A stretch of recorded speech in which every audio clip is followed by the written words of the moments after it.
First at 4, President Biden visits a Ford auto plant with a roadmap for the future of the industry and its thousands of workers here in Michigan. Also breaking today, free at last. An immigrant who sought refuge in a Detroit church for years takes his first steps outside. Ben. Karen, the 70s are going away, but temperatures continuing to climb into the weekend. How many records are actually in jeopardy? We'll look at it all right now. First at 4. Live from downtown Detroit, home of WDIV and Click on Detroit, Local 4 News First at 4 starts now. Good afternoon, everybody. I'm Karen Drew. First at 4, President Joe Biden brings the national spotlight to Dearborn. The president was talking about the future of manufacturing and infrastructure, but local Arab Americans are seizing the opportunity to get his attention. They protested his visit for days. We'll hear their pleas to the president in a minute, but first let's get to Kimberly Gill. And Kim, the president's goals for the auto industry are critical to Michigan's future. Karen, good afternoon. President Biden says the decisions being made right now will affect how the auto industry moves forward over the next few decades. And it's no coincidence he's at the Ford Rouge plant today. Tomorrow, the auto company will reveal its all-electric Ford F-150 Lightning pickup truck. The president is pushing an electric vehicle plan worth $174 billion that supports battery production, charging stations, and encourages more innovation. The president says electric vehicles are the future of the auto industry. He came to Dearborn to make it clear he wants American union workers to come along for the ride. He says it's time for the industry and the country's infrastructure to adapt. The real question is whether we'll lead or we'll fall behind in the race to the future, or whether we'll build these vehicles and the batteries that go in them here in the United States rely on other countries, or whether the jobs to build these vehicles and batteries are good-paying union jobs with benefits, jobs that will sustain and grow the middle class. So President Joe Biden portrays himself as a president for working families, but at the same time, he wants to introduce a $93 trillion tax hike. He's costing Michigan tens of thousands of manufacturing jobs. Michigan Republicans lined up this morning for a preemptive strike, criticizing the president and Governor Whitmer. Our coverage of the president's visit continues tonight at 5. For now, Karen, back to you. All right. Thank you, Kim.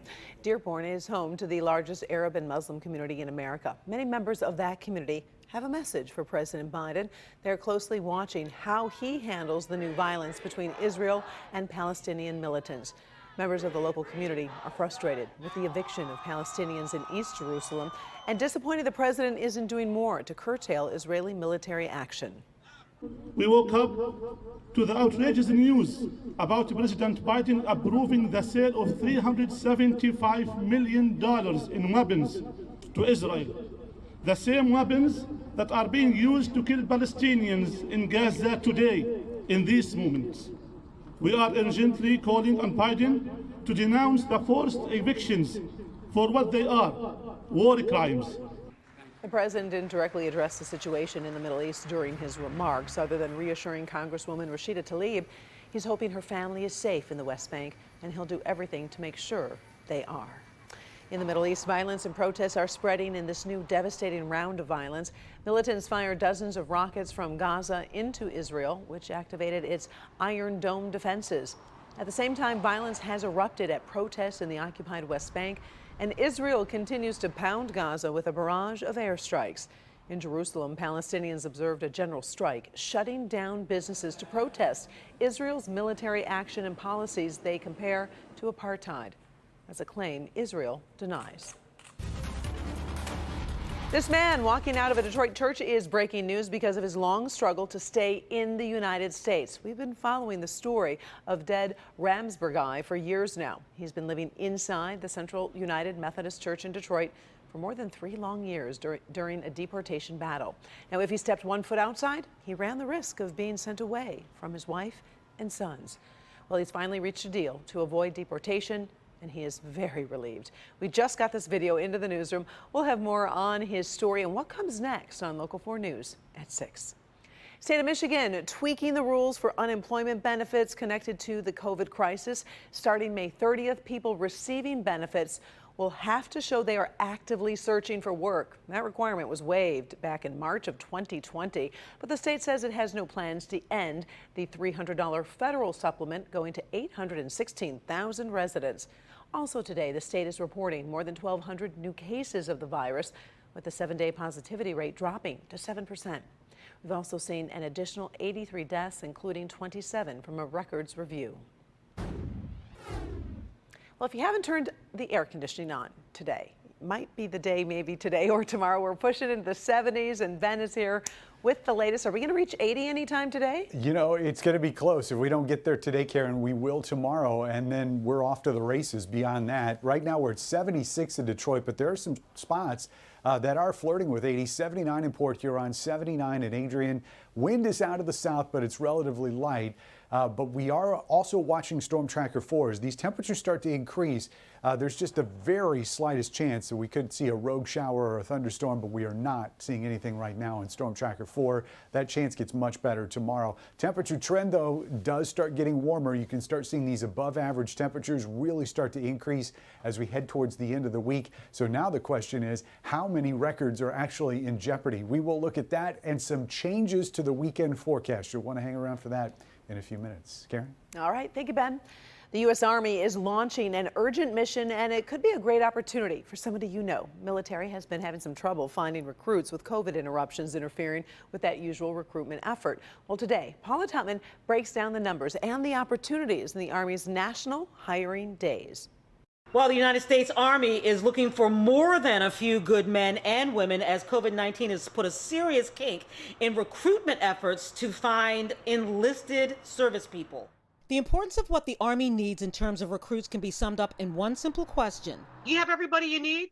Are you getting enough people? You got all the recruits you need? No, Paula. The United States Army is down recruits, partially because the trend year over year is that fewer young men and women are seeking service for their nation. But throw in COVID and you have a serious deficit in finding and reaching good candidates.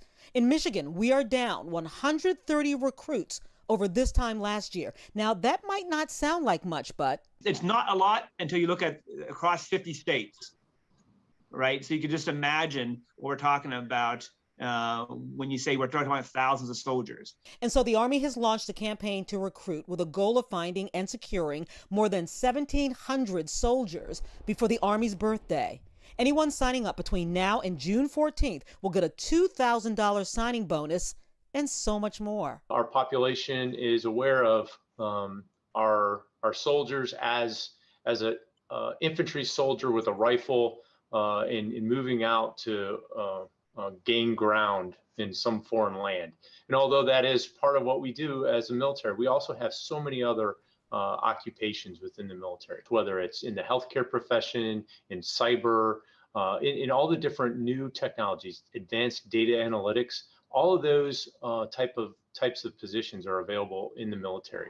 And so for that high school student who doesn't know how to pay for college, or that everyday worker who wants to exchange a job for a career, the athlete who is great in college but won't go pro, the Army is looking for you today, right now. We're saying, hey, we don't have enough right now, and we do need more people to step up and rise to the challenge.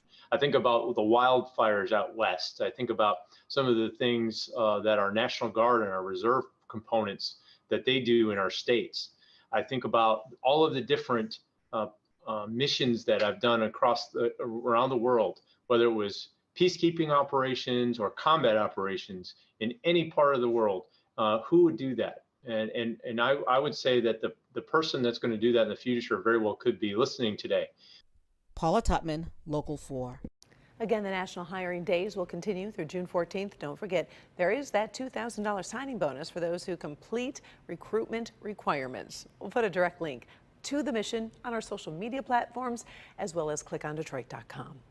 Still ahead, first at 4, could we see a new political dynasty in America? Another member of a famous family running for office. Also, fierce floods lead to hundreds of calls for help, and there's more to come before this disaster is over. But first, a new decision in a controversial police shooting. Why the local district attorney says deputies were justified in the fatal shooting of Andrew Brown Jr. The very latest right after the break. Wheels taking you to Margaritaville Resorts. That's hard to believe that when I gave Jimmy the idea for that song would lead to all this. Wheel of Fortune, tonight at 7, only on Local 4. Proms are back. But you've never seen one like this. Watch the next Inside Edition. Coming up next on Inside Edition on Local 4. A car hit by a truck doesn't stand a chance, and neither will you unless you call the right lawyer. At Feiger Law, we take on that responsibility every day. Feiger Law. I was born for this. It's playoff time. Big stakes, bigger promos. It's time to hammer the over and score some cash. It's simple. The more people that bet the over, the lower it goes. For every 1,500 bettors, we'll hammer it down by a point. There's no limit to how low we'll go, and no exclusions on who can help bring it down. New and existing customers, team up. Open the DraftKings Sportsbook app now. Find the featured game, hammer away, and make it rain. Thanks for calling 1-800-GOT-JUNK. Do you make junk disappear? Yes, ma'am. When? Now.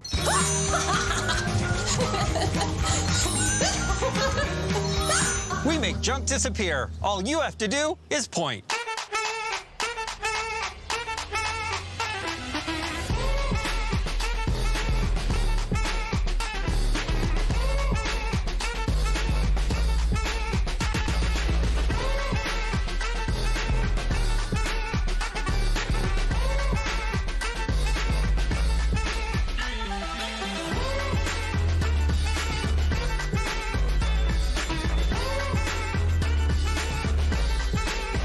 Spring is here, and deals are popping up everywhere at your Metro Detroit Ram dealers during the Ram Spotlight Sales Event. Drive home the back-to-back-to-back Motor Trend Truck of the Year. Epic deals that will light up the road. Current FCA employee lessees can lease a Ram 1500 Bighorn Crew Cab for $229 per month. That's right, lease a Ram 1500 Bighorn for just $229 per month. Don't miss out. Hurry in to your Metro Detroit Ram dealer today. Precision is an excellent company. We had an idea of what we wanted, but we weren't sure how to put it together. It's kind of one of those things that I personally take pride in, making sure that the people make the right decision. Precision Garage Door. Garage doors done right. You're in an auto accident. Then you call a lawyer, and you rely on lawyers to protect your interests. At Feiger Law, we take on that responsibility every day. Feiger Law. I was born for this. Well, we do have a new decision on a controversial police shooting in North Carolina. The death of Andrew Brown Jr. has torn his community apart. The 42-year-old was shot 5 times outside of his home in Elizabeth City. Today, the district attorney ruled deputies were justified in the use of deadly force after he says Brown hit them with his vehicle. The DA played 4 video clips from the shooting to explain his decision, saying Brown refused to stop his vehicle, prompting officers to shoot. The deputies who fired the fatal shots perceived an actual and apparent threat, evaluated the situation in seconds, decided, and acted. The deputies' actions appear reasonable under all the circumstances of the case. The full video of the shooting has not been released to the public. Brown's family and their attorney were only shown a 20-second clip. They're calling his death an execution. 3 deputies involved in the shooting remain on leave this afternoon. We're also tracking other stories making news across America today, and we start here. President Biden and the First Lady have released their 2020 taxes, returning to a tradition ignored by former President Donald Trump. Now, the first couple made a little more than $600,000 last year. They paid more than $186,000 in state and federal taxes. They reported more than $30,000 in donations to 10 charities. Former President Trump said he could not release his returns because they were under audit. Will we see the rise of another political dynasty in New York? Andrew Giuliani says he's running for governor. Of course, he is the son of former New York Governor Rudy Giuliani and says politics is in his blood. So far, the younger Giuliani has never held elected office, but he was an aide to former President Trump for 4 years. His campaign will kick off while his father is under federal investigation, but the former mayor is not facing any charges. Giuliani will likely face at least 2 other Republicans in the primary. We're also following some flood rescues down in Louisiana. Heavy rain swept across the southern part of the state near Lake Charles, flooding homes, closing roads, and covering cars. The Baton Rouge Fire Department responded to more than 300 calls overnight of people trapped. Parts of Interstate 10 were flooded and closed. Even worse, the rain isn't over, with forecasters saying it won't let up until later this week. When you look at that flooding video, you feel kind of guilty about what we're dealing with here, because I know everyone's just excited. The sun is out and it keeps getting warmer and warmer, Ben. Yeah, and we really could use some rain, Karen. Obviously not that much, but we have some chances that we'll talk about going forward. But you're right, the heat is going to be the story, and these continue to be some of the coolest numbers that we have going forward. 76 at Metro Airport. We're seeing a lot of upper 70s outside the area with that southeast flow off the water that's keeping things just a little bit cooler here along the east side. But we'll be even warmer tomorrow. Even these numbers, just a couple degrees warmer than what we saw yesterday, and we'll continue making progress as we head through the upcoming forecast. So let's talk records. They are mostly in the 90s here for Thursday through Sunday. But you can see Thursday and Friday will probably fall short, but Saturday and Sunday, our forecast highs are just within 2 degrees of those record highs. So they're definitely within range. Not going to take a whole lot of change in that forecast to at least get us to tie the record or possibly even break it. So we'll continue watching that. Speaking of rain, it is all out here to the west of us. There's just a chance that some of this stuff could pop here in West Michigan, but we've got sinking air at the mid-levels, so that should keep a lid on any of our shower chances here in the next at least 12 to 18 hours. Once we get into tomorrow, things get a little bit different as we're anticipating some more scattered showers and possibly even a rumble of thunder as we get into Wednesday. You can see it here. It's just going to dot the landscape. I think most of us are going to stay dry on Wednesday, and if we don't see a shower then, it's going to be the weekend before we get another shot, so unfortunately it does not look like we're going to get through all of the weekend dry. Now the models are trying to pop a shower here in the north zone on Thursday, but again, that's going to be a tough call because we're really anticipating that, again, a lot of that sinking air is going to prevent that. But temperatures continue to climb, so there's going to be instability out there. It's going to be a lot more like a July forecast than a May one. 56 is where we're going tonight for overnight lows. Let's look at those highs tomorrow. And yes, they are all warmer. We'll hit 80 for an official high temperature, likely 81 in the city. South zone numbers are going to be in the upper 70s to around 80 degrees. We'll probably hit 80 there in Blissfield, Dundee, and Milan tomorrow afternoon. West zone high temperatures close to 80, at least for most of the zone here. Right along 275, should have no trouble getting to that mark. And the north zone generally upper 70s, may get 80s down here towards M59, but it is an improvement over what we saw today. And then the real heat starts to build over the weekend. Karen, chances of rain Saturday, better chances on Sunday. I don't think any of those days are going to be washouts, and we should be able to work around that stuff if you're going to be outside this weekend. All right. Thank you, Ben. We appreciate it. All right, still ahead, a supersonic comeback. Now, one company is trying to change air travel. Also, something sweet for your summer. How you can win $5,000 worth of ice cream. Plus, it is the biggest night of this local teenager's life. We'll tell you what's at stake coming up in Trending Stories.